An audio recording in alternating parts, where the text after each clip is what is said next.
Tonight, we've been assessing the Biden administration for more than a year, trying to figure out what the themes are, and here's the conclusion we've come to. There is, in fact, a single principle that guides the Biden administration. Here's what it is. Your rights as an American are not, in fact, inalienable. We know this because Joe Biden himself has said it out loud several times. He's reminded you that your constitutional protections extend precisely as far as he says they do. Now, the framers famously claimed that a citizen's rights come from God, and the government's job is to protect those rights. That was the deal.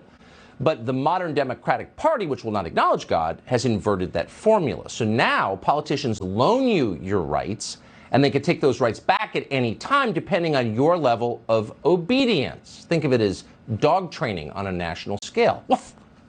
So it's Joe Biden who gets to decide which drugs you're forced to inject into your body. Joe Biden will determine whether you can have a 4th of July barbecue at your house.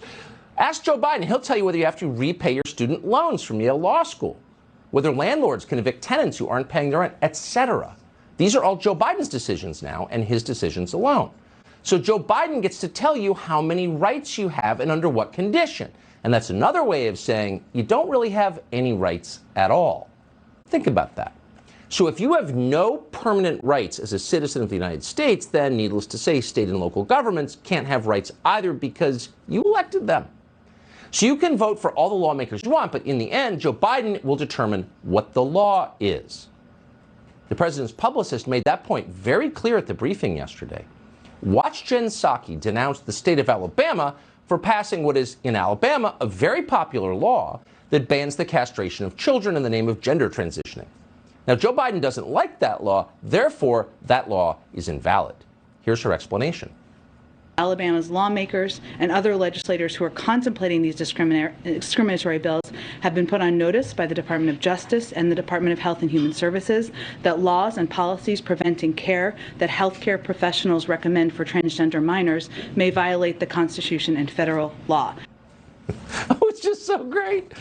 She's reading it verbatim. So to be clear, suddenly politicians are not allowed to tell doctors what to do. What, you ask? I've been in this country the last 2 years. Nope, politicians can't tell doctors what to do. No, that's the new rule.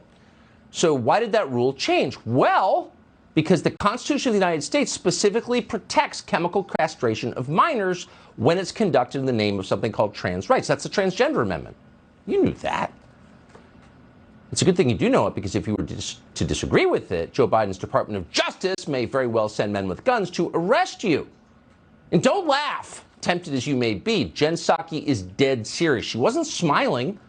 She was as solemn as an undertaker as she read the talking points written for her by some activist group. And it got more solemn. Watch. Today in Alabama, instead of focusing on critical kitchen table issues like the economy, COVID, or addressing the country's mental health crisis, Republican lawmakers are currently debating legislation that, among many things, would target trans youth with tactics that threatens to put pediatricians in prison if they provide medically necessary life-saving health care for the kids they serve. Every major medical association agrees that gender-affirming health care for transgender kids is a best practice and potentially life-saving. It's so unbelievable. Who wrote that, you gotta wonder?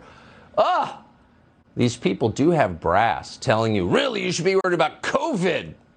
Yeah, more people died under Biden than under Trump. You should worry about the economy. Has it ever been this bad in your lifetime? But instead, you worry about all this dumb stuff that we don't care about at all, except it's all we talk about. But here's the medical guidance we just got from Jen Psaki. Slicing off a child's sex organs, preventing a 12-year-old from going through puberty. That's not ghoulish and dangerous and horrifying. No, it's not. It's, quote, gender-affirming health care. Indeed, it's all we're now calling a best practice.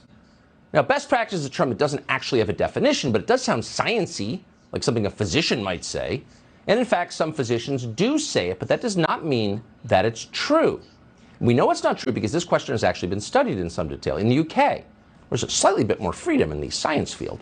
Researchers commissioned by the National Health Service have reviewed all available evidence on puberty blockers, and they're finding there is, in fact, quote, very low evidence that puberty blockers help anyone. Oh, so what are the long-term effects of these powerful drugs in the bodies and minds of children? Well, we don't know, according to the study that's, quote, largely unknown. But it's not totally unknown. We do have some data, and they're not encouraging. Another group of researchers in the UK tracked the effect of puberty blockers on young people aged 12 to 15 over a 9-year period, longitudinally. And they found that after just 1 year on puberty blockers, children were far more likely to say they wanted to hurt or kill themselves. Oh. Kids on puberty blockers also experienced stunted growth and weaker bones. They had measurably lower IQs. These are not minor side effects. These are tragedies. If you cared about children, you would care very much about these results. But the White House doesn't care at all. Why don't they care, you wonder? Maybe because none of this is actually about helping transgender kids. They don't care about transgender kids, and shame on you for thinking they did. Maybe there's another agenda.